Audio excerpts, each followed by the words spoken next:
मनुष्य का शरीर नश्वर है, पर उसका मन और उसकी आशाएं तृष्णाएं कभी नहीं मरती। यह बात इस कहानी में माधव के जीवन से पूरी तरह चरितार्थ होती है। लालच की अंधी दौड़ में फंसा माधव, जो कभी अपने गांव शांतिपुर में सबके लिए पाव भाजी वाला भैया था, अब उसी लालच की आग में खुद को जला चुका था। पाव भाजी हतीस, पाव भाजी सिर्फ हतीस, आइए आइए पेट भर खाइए। पाव भाजी सिर्फ हतीस में पाव भाजी यतीस, पाव भाजी सिर्फ यतीस, आइए आइए पेट भर खाइए पाव भाजी से। क्या रे, और कितने दिनों तक लोगों को यह जाली खाना खिलाएगा? अब तो बंद कर दे इसे। तू तो खुद खाता नहीं, फिर तुझे इतनी दिक्कत क्यों हो रही है? यह मेरी दुकान है, मुझे चलाने दे। जो खाना चाहेगा वो समझेगा। तू निकल यहाँ से निकल। पता नहीं कहाँ से एक साइकिल सवार आया और कुछ सुनाकर चला गया। पाव भाजी सिर्फ और आइए आइए पेट भर खाइए। 2 दिन से देख रहा हूँ इन्हें और सोच रहा हूँ एक बार खाकर देखूं कैसा होता है, लेकिन डॉक्टर ने बाहर का खाना खाने से बिल्कुल ही मना किया हुआ है, वरना क्या जाता मेरा। दूर से दुकानदार माधव की तरफ देखकर चिल्लाकर बोला, दूं क्या एक प्लेट? अर्जुन हड़बड़ा कर अपने कमरे की ओर चल पड़ा। नहीं नहीं, लालच को रोकना बहुत जरूरी है, क्योंकि इस दूर दराज गांव शांतिपुर में अगर कुछ हो गया तो डॉक्टर मिलना मुश्किल है। और पेट की समस्या शायद बचपन से ही मेरे लिए चिंता का कारण रही है। खाने के बाद खिड़की से देखा तो पाव भाजी वाला ठेला दिखा। वहाँ बहुत ज्यादा भीड़ लगी हुई थी। आजकल गांव में भी पाव भाजी खाने का चलन हो गया है लगता है, वरना रात के 11:00 बजे इतनी भीड़ क्यों होती? कल शहर से बैंक में ऑडिट आने वाला है, थोड़ा जल्दी पहुंचना होगा।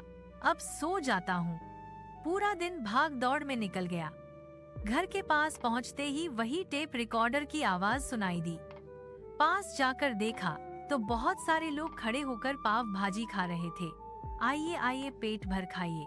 पाव भाजी सिर्फ पाव में पाव भाजी, सिर्फ पाव भाजी, सिर्फ पाव भाजी, पाव भाजी सिर्फ। हे भगवान, आइए भी पाव भाजी सिर्फ। घड़ी में समय देखा तो रात के 11:30 बज रहे थे। इस समय गांव के लोग पाव भाजी खाते हैं क्या? लगता है पाव भाजी का स्वाद काफी कमाल का होगा। आज तो रोहित के साथ रोटी सब्जी खा ली मैंने। कल पाव भाजी खाकर देखता हूँ। परसों रविवार है, कोई चिंता की बात ही नहीं है। सुबह से ही मन अजीब तरह से पाव भाजी के लिए मचल रहा है, पता नहीं क्यों। क्या मैंने पहले कभी पाव भाजी नहीं खाई? दिमाग में बस वही घूम रहा है। यतीस की पाव भाजी, यतीस की पाव भाजी। बैंक के लिए निकलते वक्त रोहित बोलता है, कल की तरह नंदिनी की दुकान से रोटी सब्जी ले चलें क्या? नहीं भाई, आज सोच रहा हूँ पाव भाजी ले लूं। पाव भाजी? यहाँ इस इलाके में पाव भाजी कहाँ मिलती है? क्या तुम बाजार जाओगे? नहीं नहीं, गांव शांतिपुर के बस स्टैंड के पास जो आदमी हतीस में पाव भाजी बेचता है, उसी के पास जाऊंगा। अरे रुको रुको रुको, क्या तुम उस माधव पाव भाजी वाले की बात कर रहे हो, जो टेप रिकॉर्डर से युतीस वाला रिकॉर्ड चला के पाव भाजी बेचता है? हाँ हाँ, वही है। अरे बर्बाद करोगे खुद को। तुमने पहले भी खाया है क्या उसके यहाँ से? नहीं खाया नहीं, लेकिन अब सोच रहा हूँ खा लूं। गलती से भी मत खाना, मैं अच्छे से कह रहा हूँ। जरूरत पड़े तो भूखा रह जाना, लेकिन उससे पाव भाजी बिल्कुल मत खाना। लेकिन क्यों रे? मुझे सब कुछ नहीं पता, लेकिन मैं मना कर रहा हूँ। अगर सुन सकते हो तो सुनो, वरना खुद ही मुसीबत में फंसोगे। लगता है उसे रोटी वाले से कमीशन मिलता है, वरना ऐसा बरगला क्यों करता है ये। घर लौटकर थोड़ा फ्रेश हुआ और फिर पाव भाजी लेने निकल पड़ा। ठेले के पास जाकर देखा, अगरबत्ती जल रही थी। सुनिए, मुझे एक प्लेट देना जरा। दुकानदार के पास एक हेल्पर भी रहता है, हर समय काला दुबला और अजीब सा दिखने वाला। अचानक वह अर्जुन से पूछता है, आप कौन से श्मशान में जले हैं? क्या? चुप रहो, किसी से बात करने की तमीज नहीं है क्या? लोग देखकर बात करते हैं, सब तुम्हारे मजाक सुनने के लिए नहीं बने हैं। डांट सुनकर वो लड़का एकदम सहम गया। माधव बोला, ये लीजिए बाबू, यतीस हो गए। पाव भाजी लेकर घर के दरवाजे तक पहुंच ही गया था। अरे ओ बाबू, सुनिए जरा। पीछे मुड़कर देखा तो एक लंबा दुबला सा आदमी खड़ा था। पाव भाजी लेके जा रहे हैं? हाँ क्यों? अगर थोड़ा पाव भाजी दे देते तो मेरा पेट भर जाता। संगीत, अरे चुप कर, नहीं दूंगा। जल्दी से घर में घुसकर दरवाजा बंद कर लिया। यह जगह कुछ ज्यादा ही अजीब है। कोई आधी बात कहकर चला जाता है तो कोई रास्ते में रोककर पाव भाजी खाने की भीख मांगता है, और दुकान वाले हेल्पर का वो सवाल कुछ ज्यादा ही भयंकर था। पर वाह, क्या पाव भाजी है! पाव भाजी खाते ही सब भूल गया। मन पूरा झूम उठा। इतनी स्वादिष्ट पाव भाजी, वो भी सिर्फ यतीस में। यकीन ही नहीं हो रहा। जो कुछ भी कहे, यह पाव भाजी तो मैं फिर से खाऊंगा।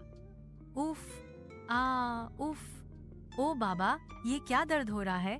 रात के करीब 2:30 बजे होंगे। अर्जुन के पेट में तेज मरोड़ हुआ। बहुत भयंकर दर्द हुआ और अर्जुन दर्द से तड़प गया। घर में कोई दवा नहीं थी तो दौड़कर बाथरूम की ओर गया। बाथरूम से लौटकर थोड़ा हल्का महसूस हुआ। बिस्तर पर जाते समय खिड़की से पाव भाजी की दुकान की ओर निगाह गई। दुकान की ओर देखते ही अर्जुन के रोंगटे खड़े हो गए, क्योंकि दुकान के पास ढेर सारे कंकाल खड़े थे। दोनों हाथों से आंखें मली, फिर देखा, अरे यह तो भ्रम था। कहाँ है कंकाल? काय लोग उस रात में पाव भाजी खा रहे थे। अर्जुन का मन किया पास जाकर खिड़की से ठीक से देखे। जैसे ही गौर से देखा, सड़क की ओर नजर पड़ी और अर्जुन चौंक गया। यह क्या? यह तो वही आदमी है जिसने मुझसे पाव भाजी मांगी थी। अर्जुन की आंखों से उसकी आंखें मिली और फिर वो आदमी एक झटके में वहाँ से गायब हो गया। कुछ देर खड़ा रहा और सोचने लगा, ये सब मैं क्या देख रहा हूँ? असल में पेट खराब है। शायद इसी वजह से ऐसा दिख रहा है। जब पेट खराब होता है तो सब कुछ खराब लगता है, यहाँ तक कि दिमाग भी। सुबह होते होते अर्जुन के पेट की हालत और ज्यादा बिगड़ गई थी। बस स्टैंड के पास एक बूढ़ा हकीम बैठता है, वैद्य हरिराम। गांव शांतिपुर के लोग अगर बीमार होते हैं तो उसी के पास जाते हैं। कोई और उपाय न देखकर अर्जुन भी उसके पास चला गया। सब कुछ सुनने के बाद उसने कुछ दवाइयाँ लिखी और पूछा, कल रात क्या खाया था? बस थोड़ी सी पाव भाजी खाई थी डॉक्टर बाबू। पाव भाजी? वाह वाह वाह। बाजार की किस दुकान से खाई थी? या फिर अस्पताल के पास वाली उस दुकान से? अरे नहीं, इतनी दूर क्यों जाता? बस यही गांव शांतिपुर में जो यतीस में ठेले पर बेचता है, उसी से ले ली थी। क्या कर दिया तुमने? बर्बाद कर लिया खुद को। तुम्हें और कोई जगह नहीं मिली? उससे अच्छा तो जहर खा लेता। निकलो यहाँ से अभी, और इसी वक्त मेरी दुकान से निकलो। निकलो यहाँ से। कितना अजीब आदमी है, कोई इस तरह भी किसी को भगा सकता है क्या? यहाँ के लोगों को जितना देख रहा हूँ उतना ही हैरानी हो रही है। या फिर सच में उस पाव भाजी के ठेले के पीछे कोई रहस्य है? रास्ते में एक आदमी पास आया तो अर्जुन ने पूछा, सुनिए भैया, ये जो रात में पाव भाजी बेचने वाला ठेला लगता है, क्या कभी आपने वहाँ से पाव भाजी खाई है? वह आदमी कुछ पल उसे अजीब नजरों से घूरता रहा, फिर अचानक दौड़कर कहीं दूर गायब हो गया। अब मुझे समझ में आने लगा है कि लोगों का डर उस पाव भाजी के ठेले से सच में जुड़ा हुआ है। पर क्यों? मुझे पता लगाना ही होगा। क्या मैंने कोई गलती कर दी है वो पाव भाजी खाकर? अगर गांव वाले नहीं बताएंगे तो मुझे सीधा उसी पाव भाजी वाले से ही पूछना पड़ेगा। पाव भाजी यतीस, पाव भाजी सिर्फ यतीस। आइए आइए पेट भर। अर्जुन ने पूरी शाम इंतजार किया और ठीक रात 10:00 बजे उस ठेले से वही रिकॉर्डर बज उठा। थार पाव भाजी सिर्फ फे, आइए आइए पेट भर खाए। अर्जुन ठेले के पास जाकर खड़ा हो गया। दुकानदार का लड़का अर्जुन की तरफ अजीब नजरों से देखने लगा। क्या हुआ? पाव भाजी चाहिए क्या? हाँ चाहिए, लेकिन पाव भाजी नहीं। मुझे चाहिए तुम्हारी पाव भाजी का रहस्य। और यह मत सोचना कि मैं किसी श्मशान से चलकर आया हूँ। मैं जिंदा इंसान हूँ, मगर अब मुझे शक है कि तुम इंसान हो या नहीं।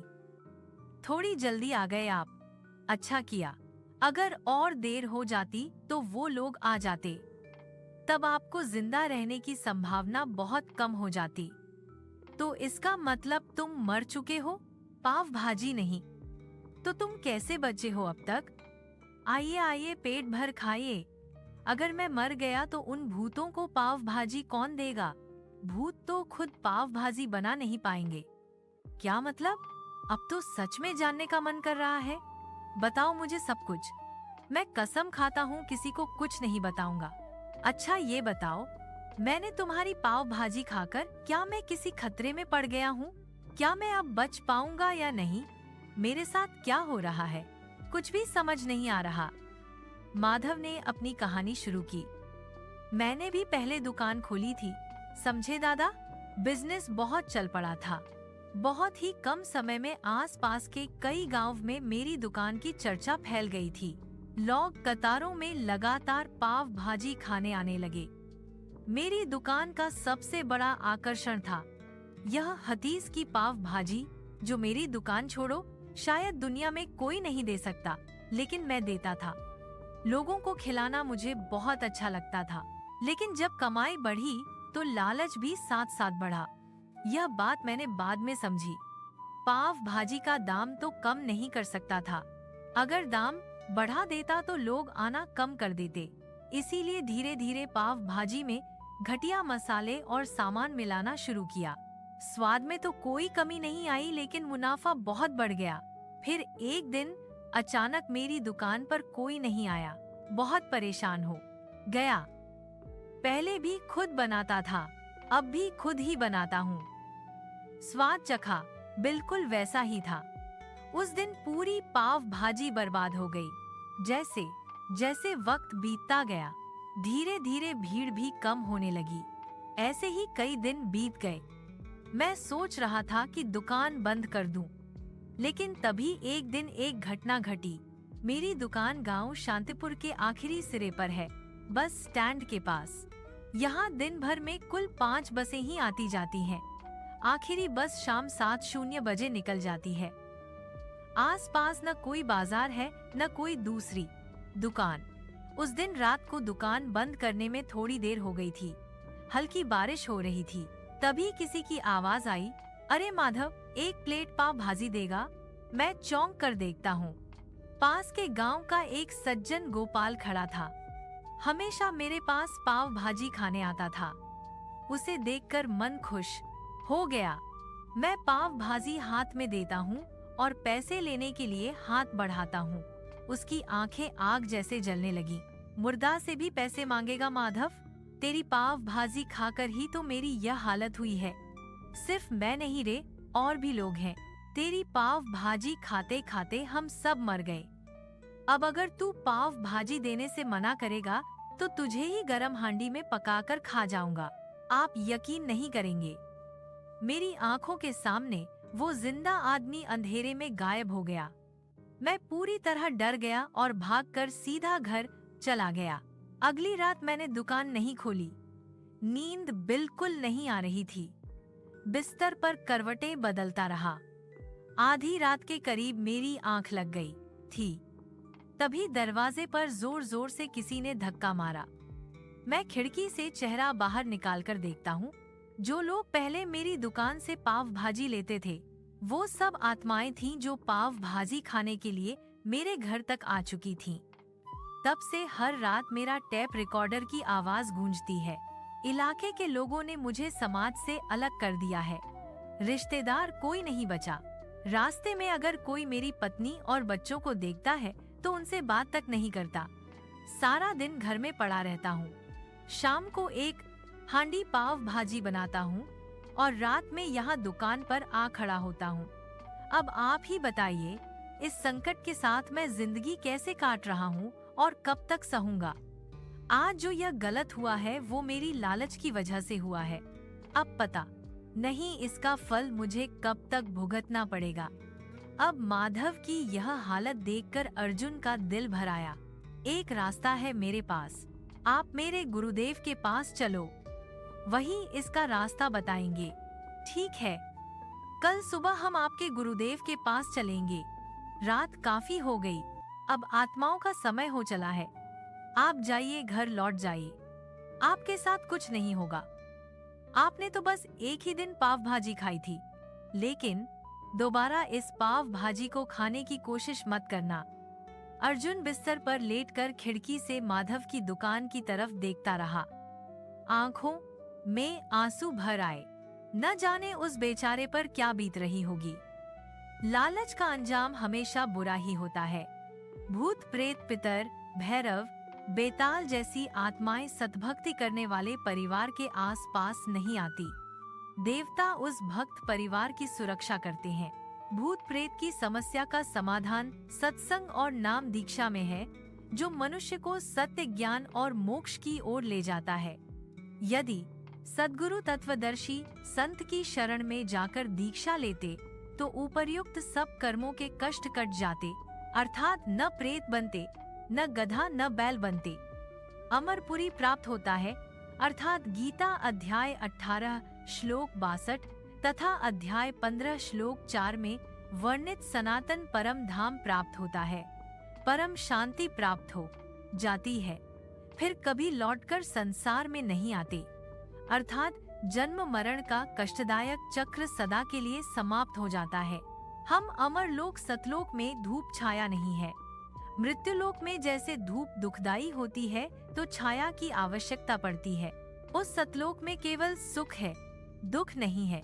सज्जनों, वह सत्य भक्ति वर्तमान में मेरे यानी संत रामपाल जी के पास है, जिससे इस दुखों के घर संसार से पार होकर वह परम शांति तथा शाश्वत स्थान मम परम धाम प्राप्त हो जाता है, जिसके विषय में गीता अध्याय 18 श्लोक 62 में कहा है तथा गीता अध्याय 15 श्लोक 4 में कहा है कि तत्वदर्शी संत से तत्वज्ञान प्राप्त करके उस तत्वज्ञान से अज्ञान का नाश करके पश्चात परमेश्वर के उस परम पद की खोज करनी चाहिए, जहाँ जाने के पश्चात साधक फिर लौटकर संसार में कभी नहीं आता।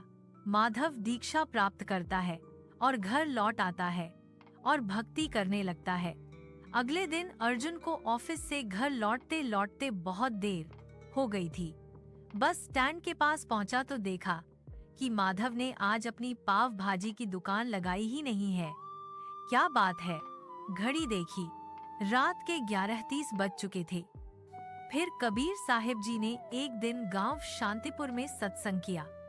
माधव ने अपने लालच में आकर घटिया सामग्री का उपयोग किया, जिससे न केवल उसका व्यापार प्रभावित हुआ, बल्कि उसने अनजाने में कई जिंदगियों को भी खतरे में डाल दिया।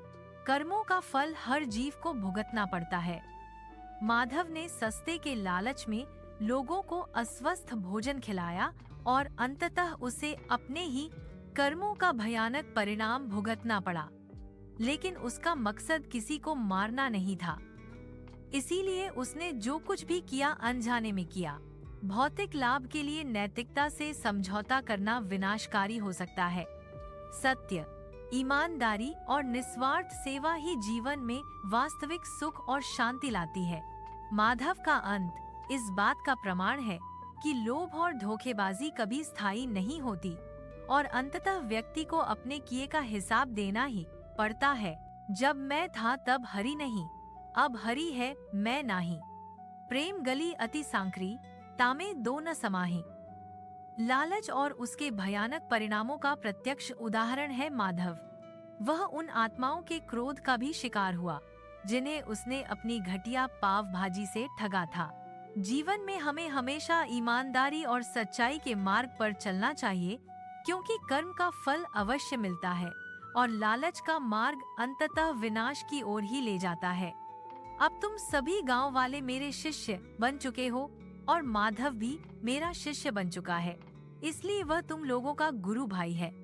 जहाँ दया तहाँ धर्म है, जहाँ लोभ वहाँ पाप, जहाँ क्रोध तहाँ काल है, जहाँ क्षमा वहाँ आप। परमात्मा कबीर जी के आशीर्वाद से उन आत्माओं को भूत योनि से मुक्ति मिल चुकी थी।